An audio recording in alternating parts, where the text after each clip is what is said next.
Bagaimana kabar kalian? Alhamdulillah baik. Sudahkah kalian makan? Belum. Ada yang merasa belum mandi? Kalau belum mandi, saya persilahkan keluar. Dan sebelum kita mulai, Bismillahirrahmanirrahim. Assalamualaikum warahmatullahi wabarakatuh. Waalaikumsalam warahmatullahi wabarakatuh. Alhamdulillahirabbil alamin. Hamdan syakirin, hamdan na'imin. Asyhadu an la ilaha illallah wa asyhadu anna Muhammadar Rasulullah la nabiyya ba'dah. Allahumma shalli ala Muhammadin Sallallahu alaihi wasallam. wa farrij an ummati Muhammadin Sallallahu alaihi wasallam. warham ummata Muhammadin Sallallahu alaihi wasallam. wansur wahfaz wa ayyidna wa tawaddan fil alamin bi haqqi Muhammadin. Sallallahu alaihi wasallam. Pertama-tama marilah kita panjatkan puji syukur kepada Allah Subhanahu wa taala yang dimana pada pagi hari ini kita masih diberikan kesehatan sehingga wajah kalian hari ini berseri-seri dan tampak cantik. Terima kasih kalian sehadir tempat ini. Kemudian salawat beserta salam atas junjungan Nabi Muhammad Sallallahu alaihi wasallam. yang telah menganjurkan kita sesuai dengan perintah Allah Subhanahu wa taala untuk menuntut ilmu walaupun sampai ke negeri Cina. Kita perlu kita jauh-jauh ke negeri Cina karena kita punya sekolah di sini. Silakan asal kalian benar-benar dan ingin mendapatkan Ilmu. Anak-anakku, sebelum saya lanjut ke materi, saya ingin mengabsensi kalian. Yang anak tidak hadir, kalau kasih tahu Bapak, kalian harus jujur. Yang tidak hadir pun harus kalian kasih tahu. Baik, nomor absen pertama atas nama Heni Aulia. Mana Heni Aulia? Gimana kabarnya Heni Aulia? Sudahkah antum makan tadi sarapan? Sudah. Ya, sudahkah antum salat subuh tadi? Sudah. Alhamdulillah. Muhammad Zainul Majdi. Baik. Sudah hadir, kenapa Zainul Majdi sendiri? Sakit. Masih hidup ini orangnya? Masih. Alhamdulillah. Sudah kena sakit ya? Qurratul Aini. Nah, gimana kabarnya Qurratul Ain? Sudah sarapan Qurratul Ain? Jangan diketuk wajahnya Qurratul Ain. Nanti sinar wajahmu hilang. Qurratul Hasanah. Gimana Qurratul Hasanah? Sudah sarapan? Sifayatul Aini sudah kelas? Membahas Bapak Guru akan membahas tentang bagaimana pelaksanaan sholat jenazah pada sub materi menyolatkan dan menguburkan Jenazah. adik menganalisis pelaksanaan penyelenggaraan jenazah yang ingin dicapai. Nantinya kalian mampu menganalisis ketentuan tata cara menyolatkan jenazah. Jadi nanti kalian akan mendemonstrasikan, mempraktekkan bagaimana cara sholat jenazah yang benar. Karena sholat jenazah itu tidak sama dengan sholat yang lain. Kalau sholat yang lain ada ruku, ada sujud, ada tahiyat. Tapi pelaksanaan sholat jenazah Beda. kalian cuma berdiri saja. Nah, kalian cuma berdiri Berdiri. saja untuk makmum dan bacaan-bacaannya sudah Bapak tulis di sini.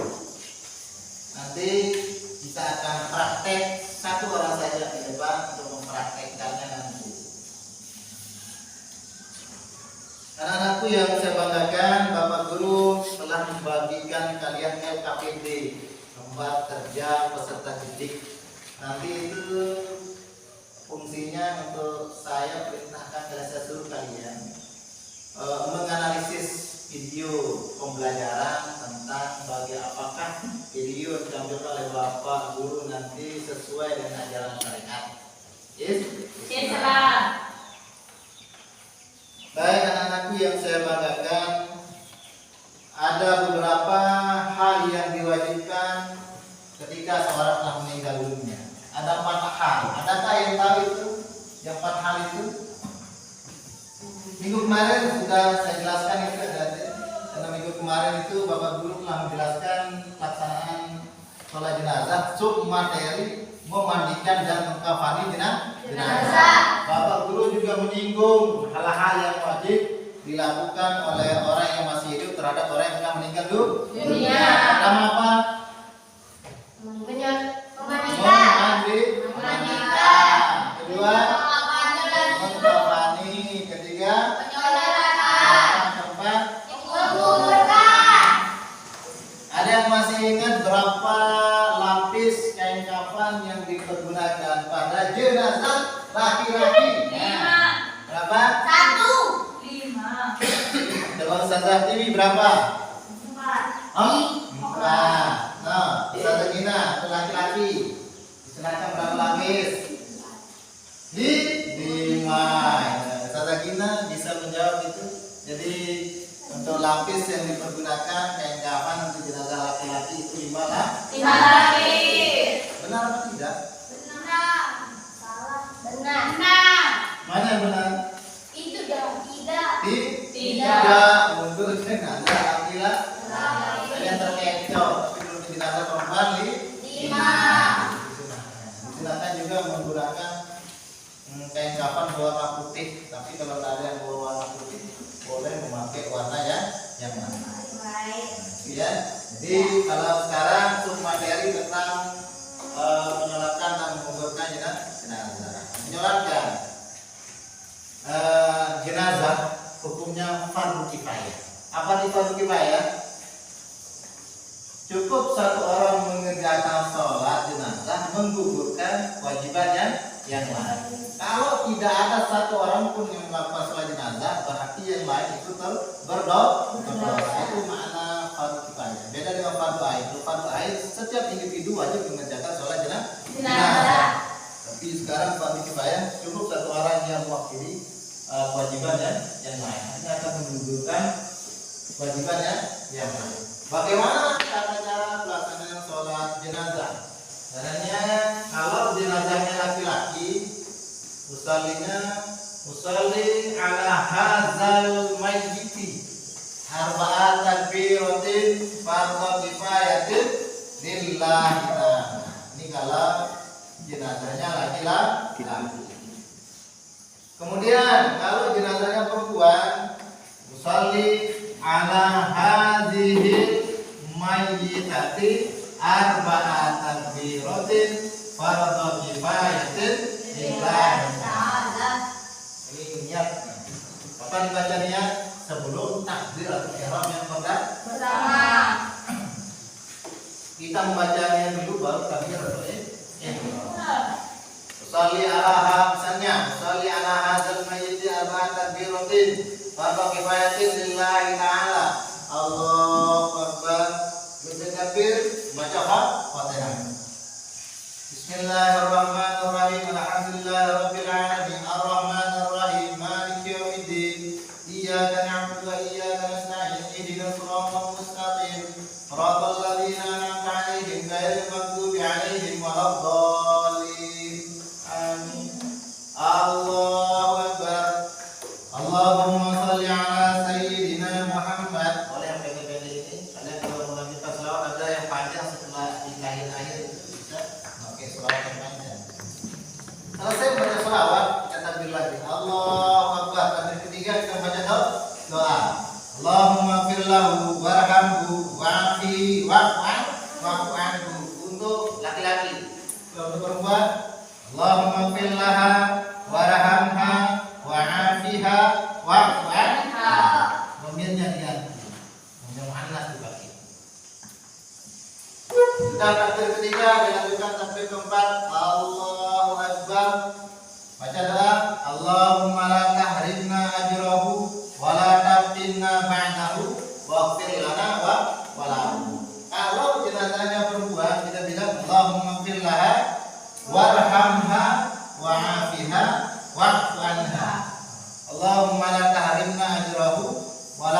atimna ba'dahu waghfir lana wa lahum. Selesai itu kita salam. Tidak ada ruku di dalam pelaksanaan sholat jenazah. Sekarang saya tolong kalian satu orang saja untuk mempraktikkan sholat jenazah di depan. Ustazah Syifa, silakan saya minta tolong untuk mempraktikkan sholat jenazah sekali saja. Ini sini depan ya. Nanti yang berjamaahnya juga ada. Sekarang satu saja. Praktekkan dulu sebelum saya lanjutkan materi pembahasan. Bismillahirrahmanirrahim. Wassalli ala hadzal masjid al-takbir fadl kifayatin lillahi ta'ala. Allahu akbar. Bismillahirrahmanirrahim. Alhamdulillahirabbil alamin. Arrahmanirrahim. Maliki yaumiddin. Iyyaka na'budu wa iyyaka nasta'in. Ihdinas siratal mustaqim. Siratal ladzina an'amta 'alaihim ghairil maghdubi 'alaihim waladdallin. Allahu akbar. Bismillahirrahmanirrahim. Allahumma shalli ala sayyidina Muhammad. Allahu akbar. Allahumma ighfir lahu warhamhu wa'afihi wa'fu anhu. Allahu akbar. Bismillahirrahmanirrahim. Allahumma la tahrimna ajrahu wa la taftinna ba'dahu waghfir lana wa lahu. Assalamualaikum warahmatullahi wabarakatuh. Assalamualaikum warahmatullahi wabarakatuh. Kita berikan aplaus untuk saudari Syifa. 2, 3. Bismillahirrahmanirrahim. Usalli ala hadzal mayyiti arba'at takbirati fardhu kifayatin lillahi ta'ala. Allahu akbar. Bismillahirrahmanirrahim. Usalli ala hadzal mayyiti arba'at takbiratin fardhu kifayatin lillahi ta'ala. Allahu akbar. Bismillahirrahmanirrahim. Alhamdulillahirabbil alamin. Arrahmanirrahim. Maliki yaumiddin. Iyyaka na'budu wa iyyaka nasta'in. Ihdinas siratal mustaqim. Siratal ladzina an'amta 'alaihim ghairil maghdubi 'alaihim waladdallin. Bismillahirrahmanirrahim. Alhamdulillahirabbil alamin. Arrahmanirrahim. Maliki yaumiddin. Iyyaka na'budu wa iyyaka nasta'in. Ihdinas siratal mustaqim. Siratal ladzina an'amta 'alaihim ghairil maghdubi 'alaihim waladdallin. Allahu akbar. Allahu akbar. Bismillahirrahmanirrahim. Allahumma shalli ala sayyidina Muhammad. Allahumma shalli ala sayyidina Muhammad. Allahu akbar. Allahu akbar. Allahumma ighfir lahu warhamhu wa'afihi wa'fu anhu. Allahu akbar. Allahu akbar. Allahu akbar. Bismillahirrahmanirrahim. Allahumma ighfir lahu warhamhu wa'afihi wa'fu anhu. Allahumma ighfir lahu warhamhu wa'afihi wa'fu anhu. Allahu akbar. Allahu akbar. Allahumma la tahrimna ajrahu wa la taftinna ba'dahu waghfir lana wa lahu. Allahumma la tahrimna ajrahu wa la taftinna ba'dahu waghfir lana wa lahu. Assalamualaikum warahmatullahi Assalamualaikum warahmatullahi. Assalamualaikum warahmatullahi. Assalamualaikum warahmatullahi. Mendemonstrasikan kalian sudah mempraktekkan, saudara kalian berarti dari kalian mempraktekkan bagaimana pelaksanaan sholat jenazah sesuai dengan syariat Islam. Tidak ada ruku. Sebenarnya kalau waktu salam itu kita bilang assalamualaikum warahmatullahi wabarakatuh. Biasa kalau sholat fardu assalamualaikum warahmatullahi Assalamualaikum warahmatullahi wabarakatuh. Tapi tidak apa-apa juga sampai sana nggak apa-apa. Karena masih ada perbedaan berapa tuh? Selanjutnya syarat dan rukun sholat jenazah. Pada saat pelaksanaan sholat jenazah, menutup aurat pun tidak boleh terbuka, sama seperti pelaksanaan sholat fardu. Kalian harus menutup aurat, jadi perempuan. Dari mana sampai mana aurat perempuan? Ustazah Ayu coba. Dari mana sampai mana aurat perempuan? Dari kepala sampai Tidak bisa. Ustazah ini pindah. Dari mana sampai mana? Ustazah Gina, aurat perempuan.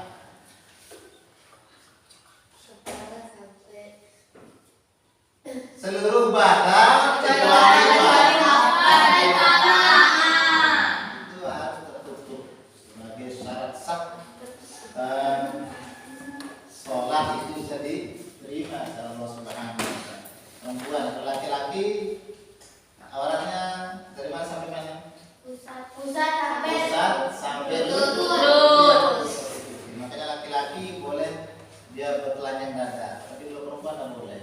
Itu semua bagian dari auratnya. Hatta kelihatan rambutnya pun tidak boleh kalau perempuan. Jadi syarat sah dari pelaksanaan sholat jenazah itu adalah menutup aurat, ya, menutup badan kalian, menggunakan pakaian yang tidak transparan. Kemudian sholat dilakukan setelah jenazah dimandikan dan dikafani. Itu syarat sahnya. Jangan sampai belum dimandikan jenazahnya masih ngangak, masih kelihatan kayak takut, karena orang meninggal dunia itu waktu sakaratul mautnya tempat dia akan dia pergi itu kelihatan. Kalau dia orang baik kelihatan tuh, secara halusinasi kelihatan surga itu. Makanya kadang ada orang yang ketakutan waktu sakaratul mautnya, itu yang kelihatan bisa jadi neraka, bisa jadi siksa dalam kubur.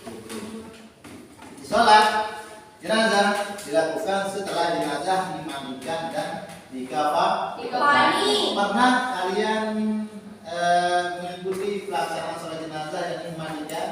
Ada yang pernah melihat atau ikut-ikutan mengambil air atau gimana ada? Pernah melihat ya. Nah, jadi apa yang kalian lihat itu juga belum tentu sudah dengan kaedah syariat Islam. Besok kita praktekkan bagaimana cara memandikan jenazah yang benar. Kemudian jenazah diletakkan menghadap kiblat di depan orang-orang yang menyerahkan jenazah. Kalau jenazahnya laki-laki yang sholat itu dekat kepala, imam itu berdiri dekat kepala. Kalau jenazahnya perempuan, imam berdiri di dekat kepala, di dekat perutnya. Itu yang disunahkan ya. Kemudian cara melaksanakan sholat jenazah. Dalam melaksanakan sholat jenazah ada beberapa hal yang harus dilakukan. Yang pertama, tadi itu apabila jenazahnya laki-laki, imam berdiri dekat kepala. Kalau jenazahnya perempuan, imam berdiri sejajar dengan perut. Kemudian setelah dia berdiri melakukan takbiratul ihram seperti praktek yang telah dilakukan oleh saudara kalian tadi itu, yakni syifaatul ain. Kemudian setelah pelaksanaan sholat jenazah, tentunya jenazah akan dibawa ke tempat peristirahatan terakhir untuk dikuburkan. Menguburkan jenazah juga kewajiban. Hukumnya fardu kifayah. Kalau tidak dikuburkan maka berdosa penduduk yang bermukim di tempat itu.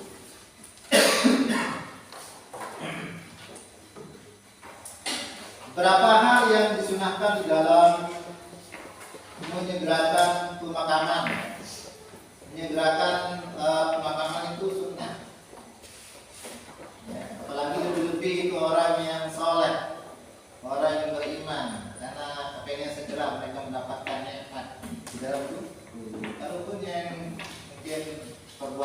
jelek, perbuatannya nggak karuan, jarang sholat, jarang puasa, mungkin lebih baik dia kelam tersebut, karena di sana nanti akan ada pertanyaan dari malaikat.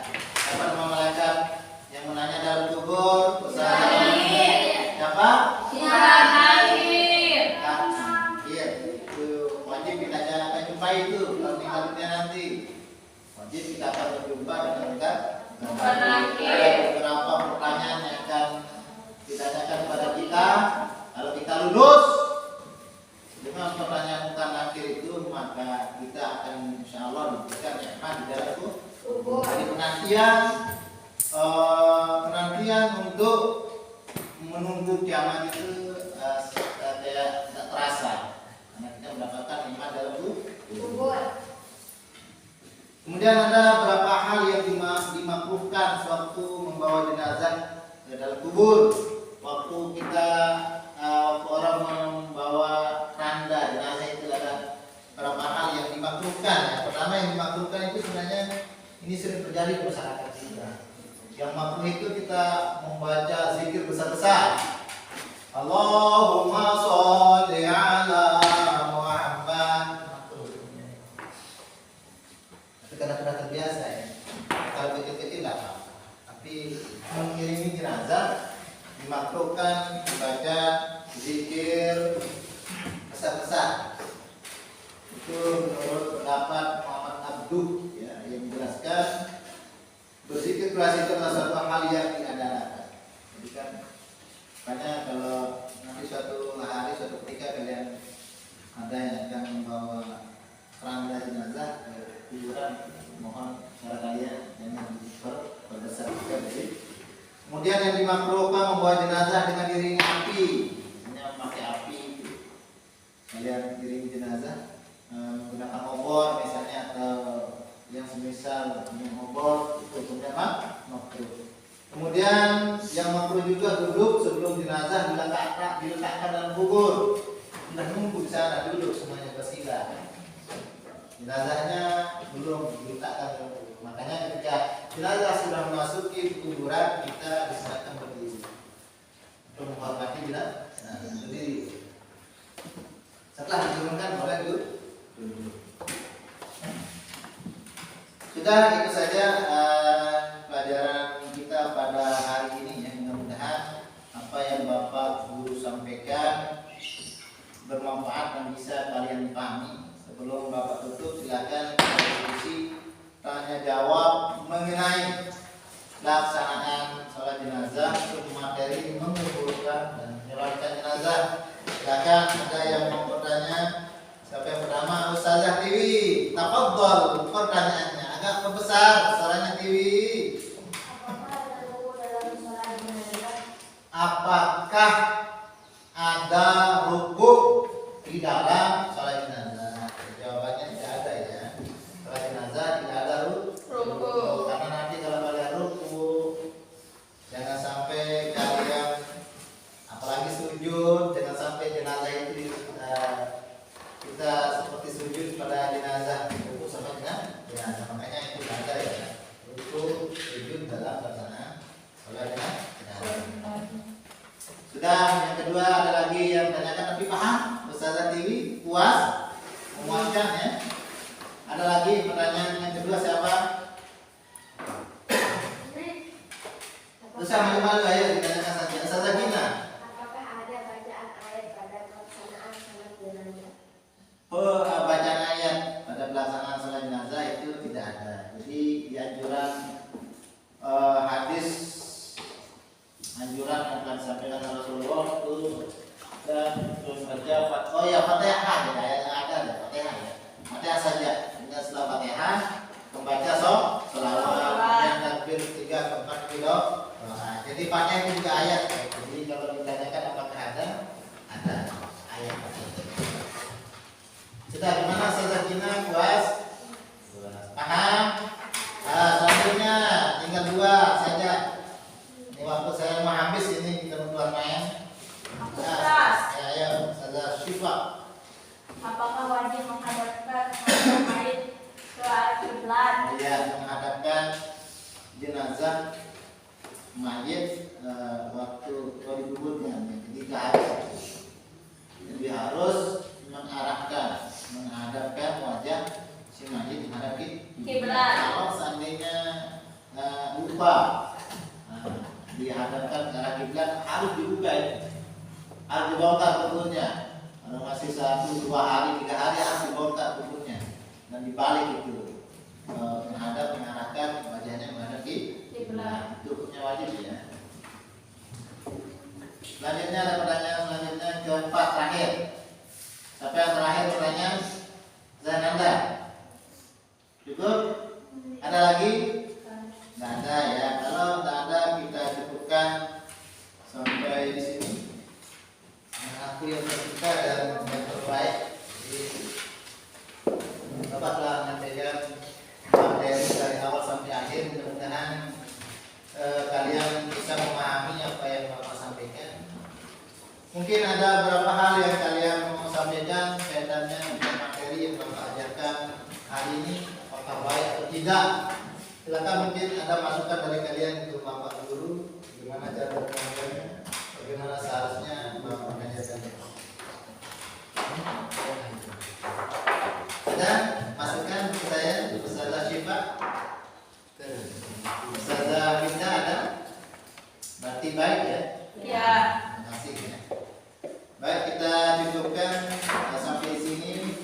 Bapak ada tugas untuk kalian, jadi menganalisis tentang pelaksanaan sholat jenazah. Nanti saya akan kirimkan kalian video di grup WA WA sekolah ya. Kemudian besok kalian, tugas kalian itu dikumpulkan, KPD-nya dikumpulkan, tapi setelah kalian menganalisis video yang Bapak akan kirimkan di WA grup.